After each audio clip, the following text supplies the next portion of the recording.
पिछले एपिसोड में हाउचेन ने एंडुमारी को मार दिया था, लेकिन कुछ टाइम के बाद में वो फिर से जिंदा हो गया था। तभी हम देखते हैं कि हाउचेन के ऊपर काफी ज्यादा गुस्सा होने लगता है और वो कहता है ये सारी चूहे तो मुझे मारना चाहते हैं, और फिर अपने लोगों से कहता है कि कोई मुझे सेक्रीफाइस दो। मगर हम देखते हैं कि इसका कोई भी गार्ड इसकी बातों का कोई भी जवाब नहीं देता, इसलिए अपने गार्ड्स के ऊपर काफी ज्यादा गुस्सा होने लगता है और वो कहता है क्या तुम सभी मर गए। लेकिन इसी के साथ हम देखते हैं कि एक मार्क्समैन इसके सामने आता है जिसने कि इसके सारे गार्ड्स को मार दिया था, और फिर वो कटे हुए सिर को इसके सामने फेंकते हुए कहते हैं तुम्हारे गार्ड यहाँ पर है। जिसके बाद हम देखते हैं कि एंडुमारी भी इस बात से काफी ज्यादा परेशान हो गया था और फिर उससे पूछता है कि अरे यार अब तुम यहाँ पर क्यों आए हो। लेकिन हम देखते हैं कि वो मार्क्समैन इसे कोई भी जवाब नहीं देता। इसी के साथ हाउचेन भी अपनी साथियों के साथ में यहाँ पर आ गया था। तभी हम देखते हैं कि इनमें से डाली और इंगी सबसे ज्यादा गुस्सा थे, क्योंकि वो एंडुमारी से अपने फादर की मौत का बदला लेना चाहते थे। जिसके बाद हम देखते हैं कि एंडुमारी भी पूरी तरह से अलर्ट हो गया था, लेकिन वहीं हम देखते हैं कि ओंगी उसे किसी भी कीमत पर मार डालना चाहती थे और इसीलिए कहते हैं कि तुम्हें इसकी कीमत अपनी ब्लड से चुकानी पड़ेगी। मगर हम देखते हैं कि एंडुमारी भी इतनी आसानी से इनके सामने हार मानने वाला नहीं होता और वो इनसे कहता है कि क्या सच में तुम्हें ऐसा लगता है कि तुम जैसे कमजोर के लिए मुझे मार सकते हैं। और इस पर हाउचेन कहता है कि हमें इसे ट्राई करने में क्या जाता है, मगर आज कुछ भी हो जाए तुम्हारी मौत होनी पक्की है। अब इसके ऐसी बातों को सुनकर एंडुमारी इनके ऊपर हंसने लगता है और वो कहता है तुम ये कैसा मजाक कर रहे हो, क्योंकि चाहे तो तुम मुझे कितनी भी बार मार लो लेकिन मैं फिर से जिंदा हो जाऊंगा। तभी अचानक से हम देखते हैं कि सैर भी इसके ऊपर अटैक करने के लिए रेडी हो गई थी और अपने एक ही अटैक से इसका एक हाथ को काट देती है। इसी के साथ हम देखते हैं कि इसी के कटे हुए हाथ को यूज करके इसी के ऊपर अटैक कर देती है। वहीं उधर सीमा सेन और ओंगियन भी एंडुमारी के ऊपर अटैक करने लगते हैं, इसलिए एंडुमारी भी इनका सामना करने के लिए पूरी तरह से रेडी हो गया था। जिसे देख हानियो भी इस पर अटैक करने की कोशिश करते हैं, लेकिन एंडुमारी ने इसके अटैक को बहुत ही आसानी से रोक लिया था, इसलिए हानियो अपने अटैक से इसका कुछ भी नहीं कर पाता। इसी के साथ हम देखते हैं कि सीमा सेन और ओंगियन फिर से अटैक करने के लिए आ गए थे, लेकिन एंडुमारी इनके अटैक को बहुत ही आसानी से रोक लेता है और फिर वो कहता है मैं भले कुछ समय पहले ही जिंदा हुआ हूँ, लेकिन फिर भी तुम्हारे जैसे चींटी मेरे सामने कुछ भी नहीं कर सकते। तभी इसी बीच हम देखते हैं कि वो जैसे ही लिनसेन के अटैक को रोकने के लिए जाता है, उसी समय शायर पीछे से अटैक करने के लिए आ जाती है। इसीलिए हम देखते हैं कि अब एंडुमारी इसके सामने कुछ भी नहीं कर पाता और शायर इस पर अटैक करके इसकी बॉडी के कई सारे टुकड़े कर देती है। लेकिन तभी हम देखते हैं कि हाउचेन भी इसे इतनी आसानी से मारने वाला नहीं था, इसीलिए वो सबसे पहले हायुन को भी बाहर निकाल लेता है, जो कि अपनी पावर का हाउचेन के साथ में मर्ज करने के लिए रेडी हो गया था। इसी के साथ हम देखते हैं कि हाउचेन की पावर अब काफी ज्यादा बढ़ गई थी और अब वो इसके यूज से कि एंडुमारी के साथ में दो दो हाथ करने के लिए रेडी हो गया था।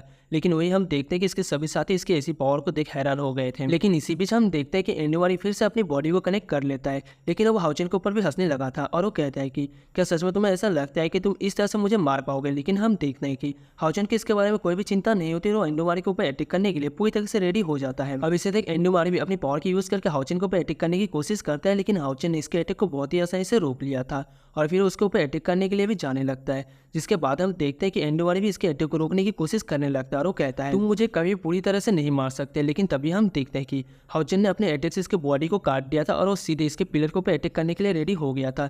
इसके बाद हम देखते हैं कि वो तुरंत अपनी पावर की यूज करके इसके पिलर के ऊपर अटैक कर देता है और वो कहता है चलो मैं भी देखना चाहता हूँ कि अब तुम फिर से कैसे जिंदा होते हो। वही हम देखते हैं कि इसके बाकी साथी भी इस चीज का इंतजार कर रहे थे, क्योंकि वो एंडुमारी को पूरी तरह से मरता हुआ देखना चाहते हैं। लेकिन वही हम देखते हैं कि एंडुमारी हाउचेन के ऊपर काफी ज्यादा गुस्सा हो गया था और वो कहने लगता है तुम तो मेरे सेक्रीफाइस पिलर को डिस्ट्रॉय करना चाहते हो, लेकिन मुझे लगता है कि तुम्हें ऐसा सपना नहीं देखना चाहिए, क्योंकि मैंने तुम्हें बताया था कि ये तो असल में मेरे मदर के पिलर से बना हुआ है और इसीलिए इस दुनिया में ऐसा कोई भी नहीं है जो कि इसे डिस्ट्रॉय कर सके। लेकिन अभी भी हम देखते हैं कि हाउचेन इसके बातों के ऊपर ज्यादा ध्यान नहीं देता और वो कहता है कि अगर सीनियर होलीसोल ने जो कहा था अगर वो सही है तो फिर मैं ऐसा जरूर कर पाऊंगा। फिर हमें पता चलता है कि होलीसोल ने हाउचेन से कहा था कि तुम एंडुमारी को हराने के रास्ते पे निकल चुके हैं, इसीलिए तुम जरूरी एंडुमारी को हरा पाओगे। तभी हम देखते हैं कि एंडुमारी पूरी तरह से हैरान हो गया था, क्योंकि हाउचेन की पावर की वजह से इसके पिलर के अंदर क्रैक आने लगे थे। वहीं हम देखते हैं कि हाउचेन भी अपनी और भी ज्यादा पावर की यूज करने लगते हैं, इसलिए एंडुमारी का पिलर अब इसके सामने ज्यादा टाइम के लिए कुछ नहीं कर पाता और आखिरकार हाउचेन ने अपनी पावर की यूज करके इसे तोड़ दिया था। इसके बाद हम देखते हैं कि एंडुमारी इस बात से काफी ज्यादा हैरान हो गया था और वो कहता है ये तो ऐसा नहीं हो सकता। वही हम देखते हैं कि चेन इस बात से काफी ज्यादा खुश हो गई थी और वो कहने लगती है आखिरकार लीडर ने सेक्रीफाइस पिलर को डिस्ट्रॉय कर दिया। वही शायर भी कहती है आखिरकार उसने कर दिखाया। जिसके बाद लिनसेन भी कहता है कि हमारे लीडर तो सच में काफी ज्यादा पावरफुल है। तभी हम देखते हैं कि हाउचेन एंडुमारी को मारने के लिए रेडी हो गया था, इसीलिए अपनी पावर के यूज करके इसके ऊपर भी अटैक कर देता है। लेकिन हम देखते हैं कि एंडुमारी अब इसके पावर के सामने ज्यादा कुछ नहीं कर पाता, इसलिए वो हैरान होते हुए कहता है कि आखिरकार ऐसा कैसे हो सकता है और फिर हाउचेन से पूछता है कि आखिरकार तुमने मेरे साथ क्या किया है। मगर तभी हम देखते हैं कि डाली और ओंगी भी अपनी फादर की मौत का बदला लेने के लिए आ गए थे, इसलिए दोनों एक साथ मिलकर इसके ऊपर अटैक कर देते हैं, जिसकी वजह से एंडुमारी अब यहाँ पर इसके सामने कुछ भी नहीं कर पाता और आखिरकार ये लोग उसे मारने में कामयाब हो जाते हैं। लेकिन तभी हम देखते हैं कि डाली काफी ज्यादा इमोशनल हो गया था और कहने लगते हैं फादर हमने आपका बदला ले लिया। वहीं हम देखते हैं कि ओंगी भी इसके बारे में बात करते हुए काफी उदास हो गई थी और वो कहती है कि आखिरकार हमने इसके सेक्रीफाइस पिलर को डिस्ट्रॉय कर दिया। मगर तभी अचानक से हम देखते हैं कि यहाँ से कोई पावर फिर से बाहर आने लगती है, जिसे देखते ही सभी पूरी तरह से केयरफुल हो गए थे और वो कहने लगता है सेक्रीफाइस पिलर की एनर्जी आउट ऑफ कंट्रोल हो गई है। मगर तभी हम देखते हैं कि हायुन भी वहाँ पर बाहर आ गया था और वो तुरंत ही यहाँ से निकल रही एनर्जी को ऑब्जर्व करने लगता है, जिसके बाद हम देखते हैं कि वो एनर्जी इसके बॉडी के अंदर जाने लगती है और इसके बॉडी में एक जगह पे इकट्ठा होने लगी थी। अब इससे देख हानि कहता है कि ये तो किसी पेसिस्टेंट एनर्जी को ऑब्जर्व करने जैसा है, लेकिन तभी हम देखते हैं कि हायुन इसके पावर को फिर से बाहर निकालने लगता है और इसीलिए ऐसा लगता है कि यहाँ पर कोई फॉर्मेशन एक्टिवेट हो गई है। वहीं हम देखते हैं कि एक दूसरा स्नेक डेमन अपनी मदर के पास में आता है, जहाँ पर वो कहता है कि एंडोमारी तो मारा गया लेकिन कोई सेक्रीफाइस पिलर को कैसे डिस्ट्रॉय कर सकता है। जिसके बाद हम देखते हैं कि एक दूसरा डिमन भी यहाँ पर आ जाता है और वो कहता है कि तुम उन चूहों को मेरे ऊपर छोड़ दो।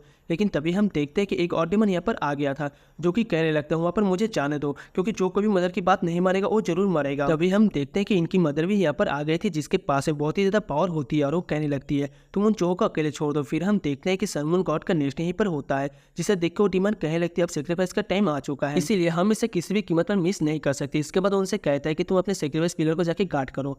जिसके बाद हम देखते हैं कि वो सभी इसकी बात मानने के लिए रेडी हो गए थे और वो तुरंत ही यहाँ से चले जाते हैं। जिसके बाद वो डिमन सनमून गॉड के नेस्ट से कहने लगती है अब तुम बहुत ही जल्द मेरे होने वाले हो। वहीं हम देखते हैं कि साधन कलन के जो लोग जिंदा बचे हुए थे वो एक जगह पर छुप कर डाली और उंगलियों के आने का वेट कर रहे थे और वो लोग कहने लगते हैं पता नहीं प्रिंस और प्रिंसेस के साथ में क्या हुआ होगा, और इसीलिए उसके बारे में सोच कर काफ़ी ज़्यादा परेशान होते हैं। अब इसी बीच हम देखते हैं कि एक छोटी सी लड़की का बॉल उसके हाथों से गिर गया था, इसीलिए उसे लेने के लिए उसके पीछे जाने लगती है। मगर तभी अचानक से हम देखते हैं कि यहाँ पर कोई पावर आने लगती है, इसीलिए इसे देखो लड़की पूरी तरह से हैरान हो गई थी। लेकिन तभी हमें पता चलता है कि उस लड़की के अलावा सभी लोग पूरी तरह से रुक गए हैं, इसीलिए इसे देखो लड़की पूरी तरह से हैरान होती है और उसे कुछ भी समझ में नहीं आ रहा था कि यहाँ पर क्या चल रहा है। मगर तभी हम देखते हैं कोई उस लड़की के पीछे आकर खड़ा हो जाता है और उससे पूछता है क्या ये बॉल तुम्हारा है। जिसके बाद हम देखते हैं कि वो लड़की अपने बॉल को उसके हाथों से ले लेती है, लेकिन फिर वो कहने लगती है आखिरकार आप कौन हो, क्योंकि मैंने तो आपको पहले कभी नहीं देखा। अब इसकी बात को सुन को आदमी कहता है मैं भी पूरी तरीके से हैरान हूँ, और फिर हम देखते हैं कि तुरंत ही ऐसे चला गया था। जिसके बाद हम देखते हैं कि फिर से सब कुछ पूरी तरीके से नॉर्मल हो गया था और इसीलिए किसी को पता नहीं चलता कि यहाँ पर क्या हुआ था, जबकि वही लड़की उस आदमी को अपने पीछे जाते हुए नोटिस कर लेती है। इसी के साथ ये वाला एपिसोड यहीं पर एंड होता है। Thank you for watching. इसके नेक्स्ट एपिसोड देखने के लिए वीडियो को लाइक करके चैनल को सब्सक्राइब कर लेना।